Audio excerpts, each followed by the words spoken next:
The battlefield was quiet. Smoke still rose from broken machines. Dead soldiers, both human and alien, lay across the burned ground. The war between humans and the Varnock had ended just hours ago. Sergeant Mason Cross stood alone, blood-covered. His armor, dust clung to his boots, and his rifle was almost out of power. But he stood tall, alert, watching in the distance. Something moved, something big. Mason raised his weapon slowly. Out from the thick smoke came the Varnock war leader. General Tarvak, 9 feet tall, covered in red-black scales, long claws at the ends of each thick hand, fangs showing. His armor was torn, one eye was gone, but his steps were steady. Behind him, 6 smaller Varnock walked, chung ones. Cubs Mason blinked. Cubs on a battlefield? Tarvak stopped just 20 feet from the human, he growled low. The air between them was tense. One wrong move, and blood would spill again. I should kill you where you stand, human Tarvak said in a deep voice. Mason didn't lower his weapon. You're welcome to try. The two stared at each other. No fear, no weakness. Then something strange happened. Tarvak dropped his weapon. It hit the ground with a loud thud. The young Varnock behind him flinched. Mason didn't move, but inside, alarms rang in his mind. This wasn't normal. I am not here to fight, the predator said. Slowly, the war is over. You won. Mason raised one eyebrow. We didn't win. We survived. Same thing to the dead. The wind blew ash between them. Tarvak took one step closer. Mason's finger twitched on the trigger. Then Tarvak said something no predator should ever say. Take them, said, pointing to the cubs. Mason's weapon lowered slightly. What? Raise. Them, train them, make them strong in the human way. Mason blinked. You want me to babysit your monsters? The young Varnock growled. One even stepped forward, baring its small fangs. Mason didn't flinch. Cute. They are not ready, Tarvak said. Our ways failed.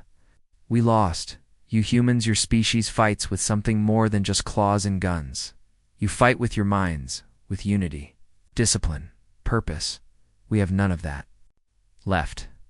Mason stepped forward now, his voice calm but sharp. Why me? 'Cause you killed more of us than any other.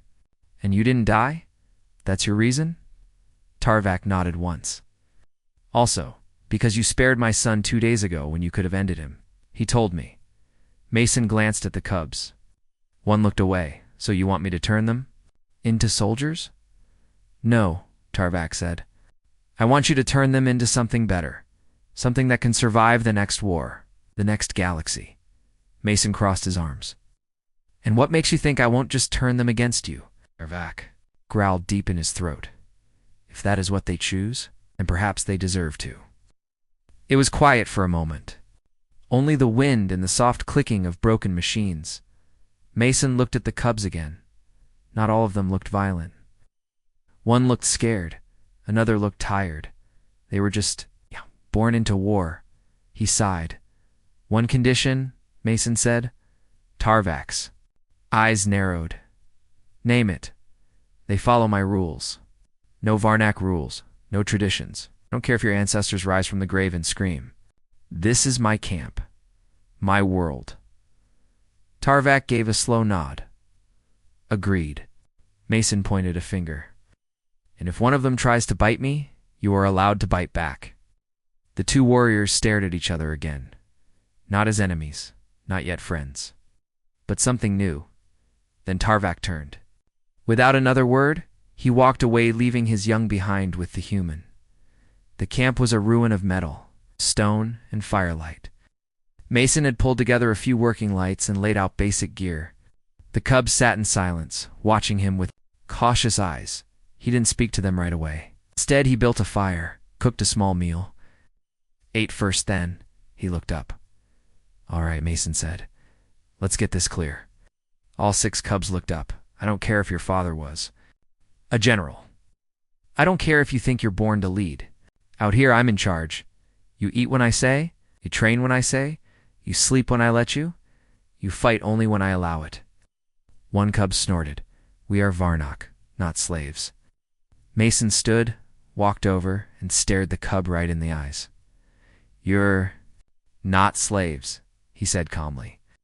But out here, you're not Varnock either. You're recruits. The cub opened its mouth to growl. Mason shoved a spoon into its hand. Lesson 1. You eat with this. The cub looked confused. Another cub giggled. Mason turned.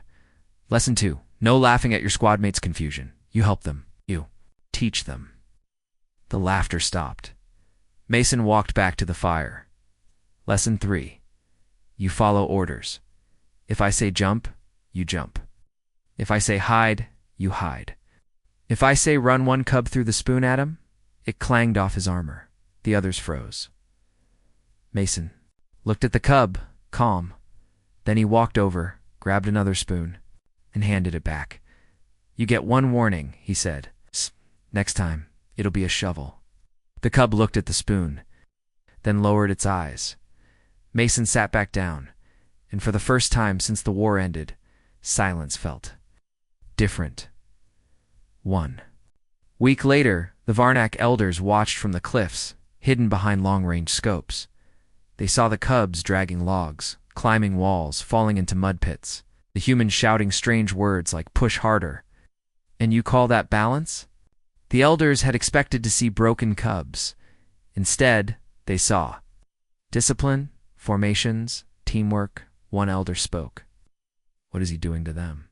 Another replied, He's changing them. Night fell again. The cubs sat around the fire, too tired to fight, to soar, to growl. Mason sat, sharpening a blade. Then one of the cubs spoke. Why do humans train like this? Mason looked up. Because the universe doesn't care how sharp your claws are. It only cares how sharp your mind is. The cub thought about that. Another asked. Will we ever be like you? Mason smiled a little. If you're lucky, you'll be better. The fire crackled. The stars above watched in silence, and far away, the predators who had once ruled this galaxy began to feel something they had never known before. The sun rose over the jagged hills of the ruined planet. A thick smoke still clung to the broken towers nearby. The air smelled of old fire and steel and screaming, not from war but from cubs. Get up. Sergeant Mason Krause's voice thundered. Through the valley, 6 Varnock cubs rolled and stumbled through the dirt, clawing to their feet. Again, Mason shouted. They were dragging logs up a rocky hill, each one heavy. Each one meant to break them, but they didn't stop. Not because they were strong, but because the human refused to let them stop. High on the cliffs, Varnock watchers observed. In silence, this is madness, one elder said. No, another whispered. This is human training. The cubs were tired, bones sore, muscles aching. They had been awake since before dawn. Mason made them run laps, climb rocks, carry supplies, and memorize human survival codes. No one was allowed to fight. No one was allowed to hunt alone. And if one failed, all failed. One cub fell behind, gasping. The others turned to keep going, but Mason raised his hand. Stop. The cubs froze. He walked over to the weak one. What's your name? The cub growled quietly. Kron. Kron, Mason repeated. You slowing down your team? I am. Weak. Mason nodded. Yes, today you are. Kron looked down, ashamed. But tomorrow, Mason said, you'll be stronger, if your team carries you now. The others looked confused. You want us to carry him? Another cub asked. No, Mason said. I'm ordering you. Cub protested. That's not the Varnock way. We leave the weak behind. Then that's why your people lost, Mason said coldly. Out here, we don't leave anyone. After a long silence, 2 cubs lifted Kron and started moving. Mason just watched, and for the first time, no one growled. That evening, Mason made them sit in a half circle around the fire. They expected food. Instead, he handed them a stone. What? Is this, one asked. Your first tool, Mason said. If you're smart, you'll keep it. Ow. The cubs looked confused. Now listen carefully, Mason said. These are the rules. Break them, and you answer to me. He raised one finger. Rule 1. No one fights alone. Out there, you fight together. No lone hunters, no glory games. If you see one of your own in danger, you move. Rule 2. The team comes before the self. You eat last. You help first. You bleed together, or you die alone.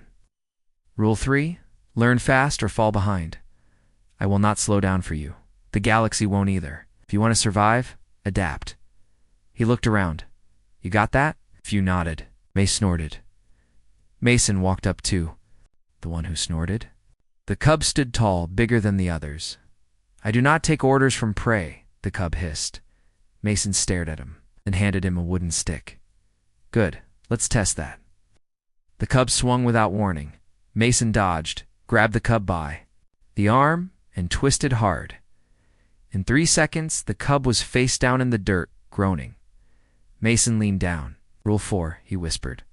Underestimate me, and I break you. The others stayed silent.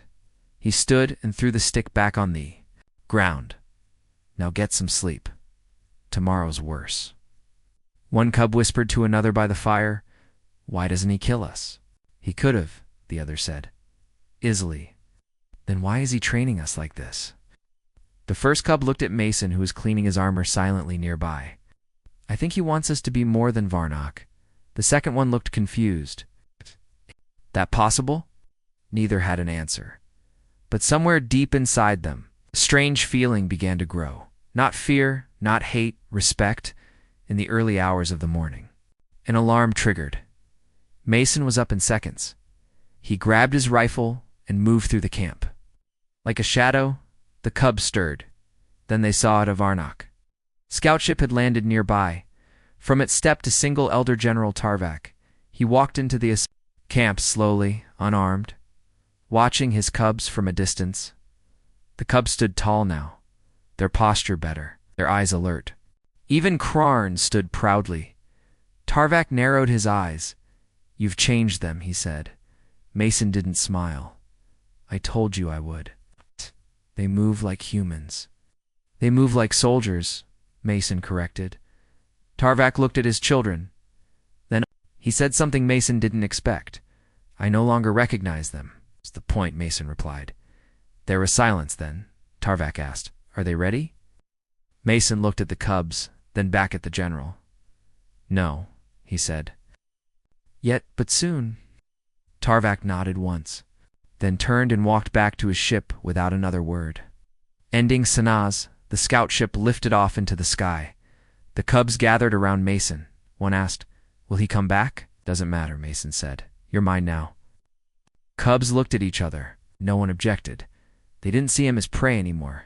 They saw him as something else. Their warrior. Their leader. Their teacher. And somewhere deep in the stars, the galaxy slept quietly. Not knowing that 6 young predators were learning the human way, and that would change everything, eh? Scream tore through the night. It was not the scream of a predator. It was the sharp, painful cry of a frightened cub. Mason Cross was out of his bedroll before his eyes even opened. His hand gripped his knife. His boots hit the ground hard as he ran toward the sound. The fire was still burning, but one of the cubs was gone. Tracks dashed small, deep, wild, led away from camp. The others were awake now, confused and growling. Who's missing? Mason barked. Rava, one cub said quickly. Rava, the youngest of them, smallest, fast but angry. Always angry. Mason looked into the trees, and then he didn't move, he didn't chase. He sat by the fire and waited. The other cubs were shocked. She's out there alone, one said. She could die, said another. Mason didn't even blink. That's her choice. They escaped earlier that night. Rava had stared at the fire with clenched claws. She hated Mason, hated the rules, hated the human way. Back home, she would have been feared by now, respected for her speed and her teeth. Here she had to carry others, share food, take orders. She couldn't take it anymore. So when the others slept, she slipped away fast and quiet. No one heard her go. At first it felt like freedom. She ran into the forest. Branches slapped her arms. Her eyes glowed in the dark. her claws ready. But then the woods began to feel wrong, too quiet, and something started following her, something big. Mason's trap back at the camp. The cub circled Mason. "You're just going to let her die?" One asked, angry. "She broke Rule 1, Mason said. Throwing another log on the fire, she left the team. "But she's one of us, is she?" The cub stared at him. "Your first test has come early," Mason said. "You're not soldiers until you face real fear, real loss. Let's see what she chooses." The cub sat in silence, unsure if Mason was cold-hearted or testing something deeper. Rava slowed. Every instinct in her body screamed. Something was hunting her now. She turned, saw only black between the trees, heard nothing, but she could feel it. Predators know when they are prey. She ran faster, suddenly movement. Ahead too late, a large beast leapt out of the trees, furred, snarling, yellow. Eyes. Its jaws opened wide.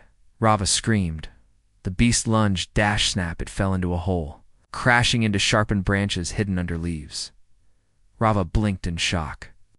She had no idea it was there, and above the hole was a metal wire strung between two. Trees dot a trap, human dash made. Her eyes widened. Mason, he had known. He let her run, an hour later. Rava walked back into the camp. Bloody, shaken, silent. The other cubs stood up, surprised, relieved. Mason stood slowly. "You saw it?" he asked. Rava nodded. "You knew it was out there?" "Yes." "You didn't come for me?" "No. Why?" He looked her in the eyes. "Because if I came for you, you'd never learn to come back." The fire crackled. Rava didn't growl. She sat down quietly by the flames. And that night, for the first time, she didn't sleep alone. Far away, on a Varnock listening ship, the elders watched the hidden feed. "What kind of teaching is this?" one growled. "He abandoned her." "No," another said. "He prepared her. She could have died." She didn't. They sat in silence, replaying the footage again and again. They saw how Rava walked back on her own, how she was greeted without judgment, how Mason said nothing, and yet taught everything. "This is not training," one elder finally said.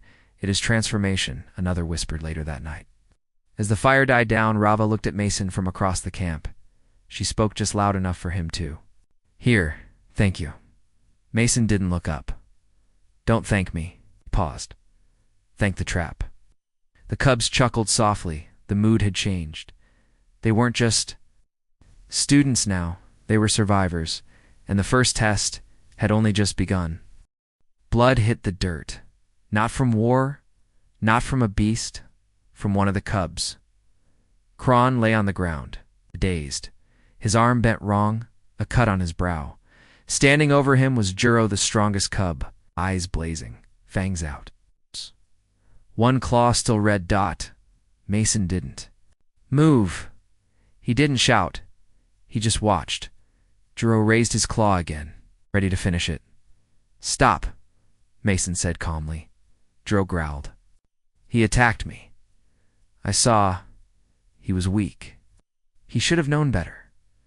Mason stepped closer. "So that gives you the right to break him?" Juro's breathing was fast. His claws trembled. Mason stared. "You want to prove you're strong?" Juro walked away. Fire crackled. The cubs watched, silent. The strongest cub now faced his greatest challenge, not a fight. A choice it began during sparring drills. Mason had started hand-to-hand training -human style. No claws, no weapons. Just skill, movement, control. The cubs hated it. Varnock didn't fight with their hands. They ripped. They bit. They crushed. But Mason made a rule. You use claws, you sit out. You use teeth, you get washed in cold water. So they tried. Curran had improved. He moved better, quicker. He even landed a hit on Juro. That's when it all went wrong. Juro snapped. He dropped low, spun, and used a cloth-assed and hard KRR and dropped with a shout. Blood followed. Mason didn't interfere. Not at first. He waited for the choice. Juro raised his claw again, and then Mason said it. Stop. Juro's chest rose and fell. All his instincts screamed. Finish him. Show strength. Lead through fear. That was the Varnock way. But something in Mason's voice pulled at him, something cold, steady, something stronger than rage. Juro looked at Carr, Arndt, then at his claw, then at Mason, and slowly he lowered it. Juro stepped back. Karn groaned, tried to sit up. Mason walked between them. He didn't yell. He knelt by Crone and helped him stand. Then he turned to Juro. You passed. Juro blinked. What? That was the test. He pointed to the injury. Yes, Mason said. Because you needed to see what strength really. Looks like Juro frowned. Strength is power. No, Mason said. Strength is control. That night, around the fire, the cubs were quiet. Even Juro Crone had his arm wrapped, and Mason gave him a pain patch. No one laughed, no one mocked. They had seen something new, not just in Juro, but in themselves. Far above, on a hidden orbiting ship, the Varnock elders reviewed the footage again. He was about to kill, one said, and then didn't. He held back, said another. He shamed us, a third growled. We would never stop in that moment. Perhaps, said the oldest elder, that is why we lost the war. They sat in silence, watching a young predator learn. Mercy. Later, as the fire burned low, Juro approached Mason alone. He didn't. Speak right away, finally, he said. I don't understand. Good, Mason replied. Understanding comes after the lesson, not before. I was told mercy is weakness. Mason looked him in the eyes. Only by those too scared to try. Juro stared into the fire. I didn't like how it felt. You will, Mason said softly. One day, the next morning, training resumed. Drome helped Crone tie his bandage tighter. No words, just a nod. And Crone nodded back. Something was changing, not just in one cub, in all of them. The predators were still there, but now something human was growing inside them, and the galaxy still had no idea what was coming. The warning came at night. A loud whine cracked through the Campa, signal beacons screaming from the North Ridge. Mason Cross didn't panic. He stood slowly, stared at the blinking red light, then looked up at the stars. Something's coming. He said. The cubs froze. From the shadows, a scout drone rose, shaking and flickering, worn out, static, and one broken message. Warning, hostiles, not Varnock. The cubs looked at each other. If it's not Varnock, Crone asked, then who is it? Gah. Mason answered with a single word. Hunters. Long ago, during the Great Predator Wars, there was one species the Varnock fared, the Draskari. Larger, colder, ruthless. They didn't fight for territory or power. They hunted for pleasure. When the Varnock fled the battlefield after losing to humanity, the Draskari waited, watching now. They were coming, and they didn't care about cubs or humans, only the hunt. Mason gathered the cubs and spoke with no emotion. We don't have time to run. And I'm not teaching you how to run anyway. The cubs stood still. Are we fighting them? Juro asked. Mason looked at the forest. No, we're trapping them. Pulled out old maps, dug up buried crates of human gear, and began setting up the terrain. From here on, Mason said, you don't think like predators. You think like prey with teeth. They dug pits, set snares, built walls of sharpened sticks. Juro raised an eyebrow. This is how humans fight. Mason grinned. No, this is how humans win. The first Draskari ship dropped like thunder from the clouds. Dark, silent, no lights. Then came the warriors. 7 feet tall. Thick armor, silent faces, long blades. They moved like ghosts, too fast for their size. They found the Varnock, its training camp, within hours. But something was wrong. It was empty. No fires, no cubs, No sound, until one Draskari stepped on a truss. Boom. Explosive. Dirt, shrapnel, screams. The trap was sprung from the trees. Mason led the attack. Cubs moved fast flanking. Smoke. Bombs, spears. They didn't charge. They didn't roar. They attacked in silence, in sync like humans. One Draskari fell to a hidden blade. Another was dragged into a pit. The rest backed away. But they weren't afraid of the cubs. They were afraid of the man leading them. Sergeant Mason Cross, the Draskari leader, larger than the rest, stepped forward. Mason faced him alone. The cubs wanted to help, but Mason raised his hand. "Watch," he said. The Draskari rushed fast, strong. Mason ducked, slid under, slammed a combat knife into the beast's knee. The predator howled, but Mason didn't stop. He climbed its back, grabbed its jaw, and whispered, "You should have stayed in the stars," then broke its neck. The rest of the Draskari froze, retreated, defeated. A transmission from orbit showed. The battle, VAR and OK elders watched in shock. "Those were Draskari warriors," one said. "Our cubs defeated them. They didn't just defeat them," another whispered. "They outsmarted them. They fought like humans." "No," the oldest elder said. "They fought like something new." After the fight, the camp was quiet again. Cubs gathered around Mason. One asked, "Why didn't you run?" Mason looked at them. "Because I've seen what happens when you run from monsters." He glanced at the sky. "And I've also seen what happens when you stand together." Juro stepped forward. "What now?" Mason smiled slightly. "Now we prepare for what's next." Because in the shadows of deep space, more predators had seen what happened here, and they were not ready for human-trained Varnock. They didn't knock. They just landed. 6 ships, sleek, silent, and red-marked appeared above the camp at dawn. Mason stood outside, arms crossed. The cubs waited behind him, silent and ready. The doors opened slowly.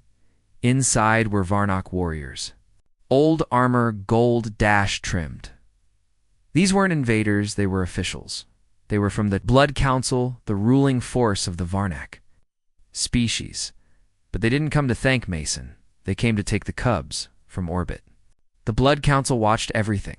The training, the discipline, the unity. They had seen the Draskari fall slain by cubs trained like humans, and that frightened them, not because of the danger, but because the cubs no longer obeyed the old ways. No roars. No death rituals. No chaos. One council member whispered. "They are not Varnock anymore. They are something."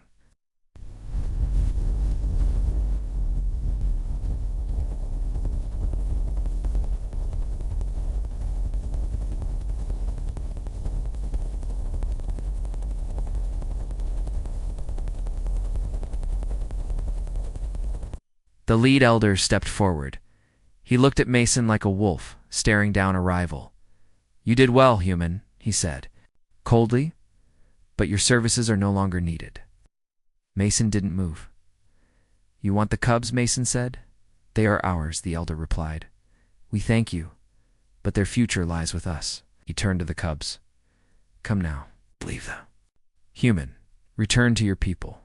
Juro took a step forward, then stopped. "No," he said. The council's words caused a split. Some cubs hesitated. They still remembered the old teachings, the blood, the honor, legacy. But others, Juro, Crone, Vika stood by Mason he taught. "U.S. strength," Vika growled. "Not fear." "He gave us tools," Juro added. "Not chains." The council wasn't pleased. "You are being corrupted," one shouted, "by a death world primitive." Mason stepped forward, calm and firm. "You sent your young to me because you had no answers. Now that they've changed, you're scared of them. But you don't get to erase what they've become," the elder sneered. "What will you do? Fight us?" Mason's eyes narrowed. "No, I'll teach them how to fight you." That night, while the camp slept, a shadow signal was sent. The blood. Council didn't want to debate anymore. They wanted results. They sent orders to a hidden fleet strike, the camp at sunrise. Capture or destroy. But someone heard. A cub named Kellen, who had doubts earlier, intercepted the signal. He ran through the dark, breath shaking. "Sergeant," he shouted. "They're not leaving. They're going to kill us," Mason gathered. The cubs. Some still looked unsure. "I'm not your leader," he said quietly. "You don't owe me anything. But tomorrow, you choose who you are. You go with them, or you stand with each other." Crone growled. "I stand with my pack." Others nodded, even clanged, one by one. They stepped forward.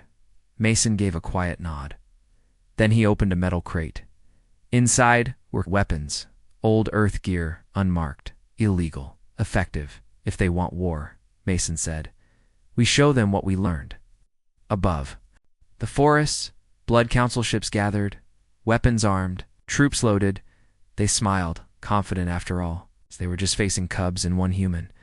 But in the forest below, eyes glowed in the darkness, lines were drawn, traps were set, and at the center stood a man from Earth, preparing to fight not just predators, but an empire that betrayed its own blood. They came at dawn.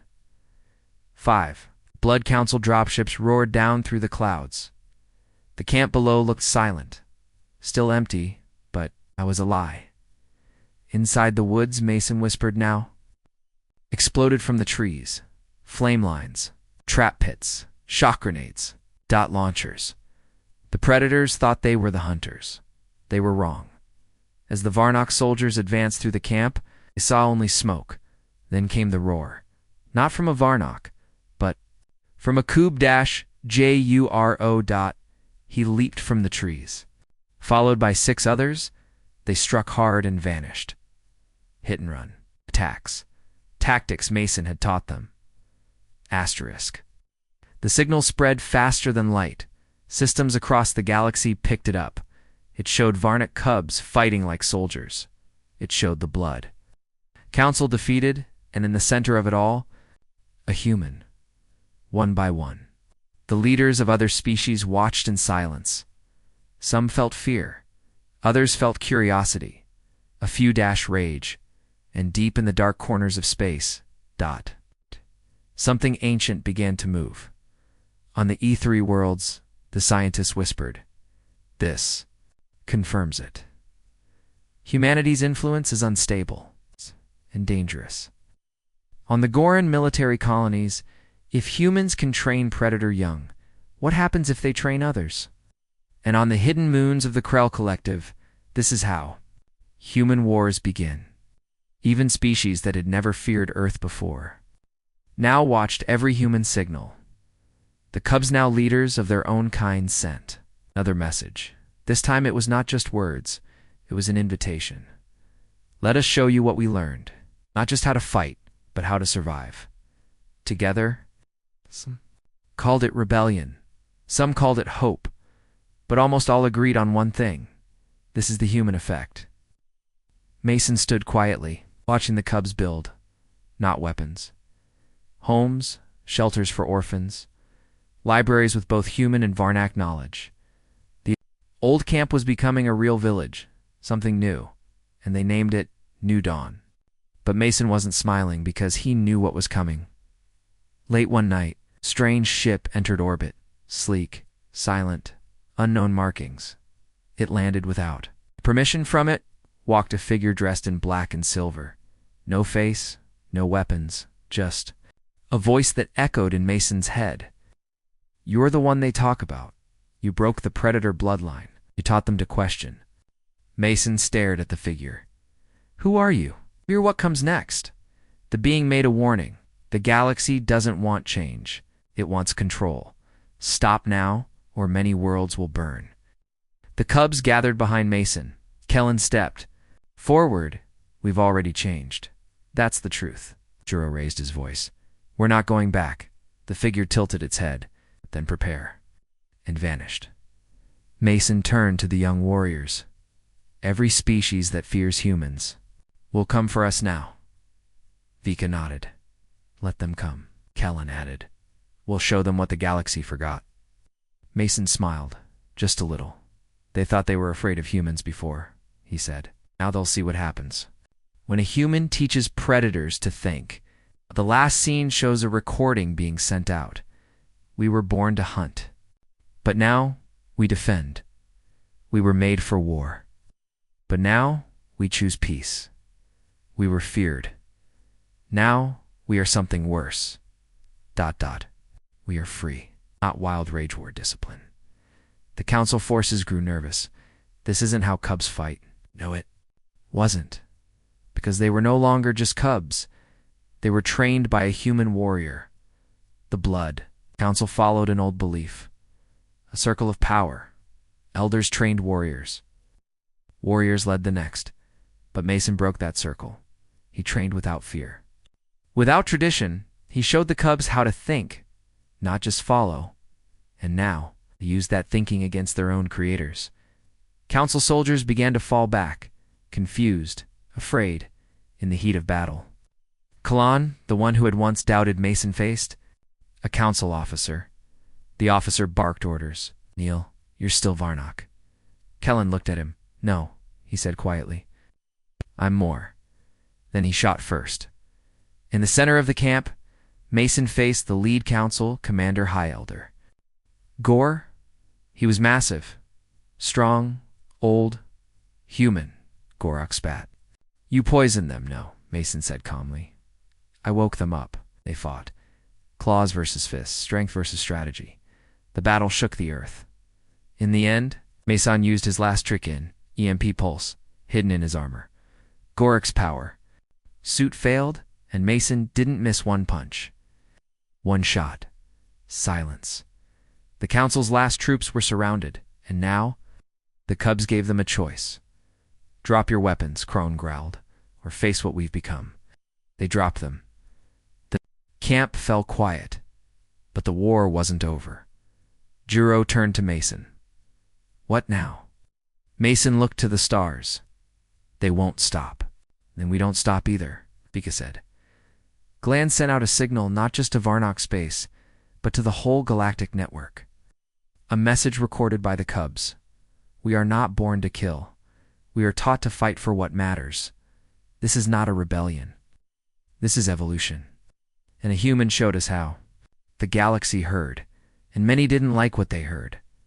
High above, hidden among asteroid belts. Another signal blinked on, not from the Varno, not from the council, but from a cold, watching race, unknown, silent. They whispered to each other in strange clicks and static. The human influence is spreading. It must be studied or ended.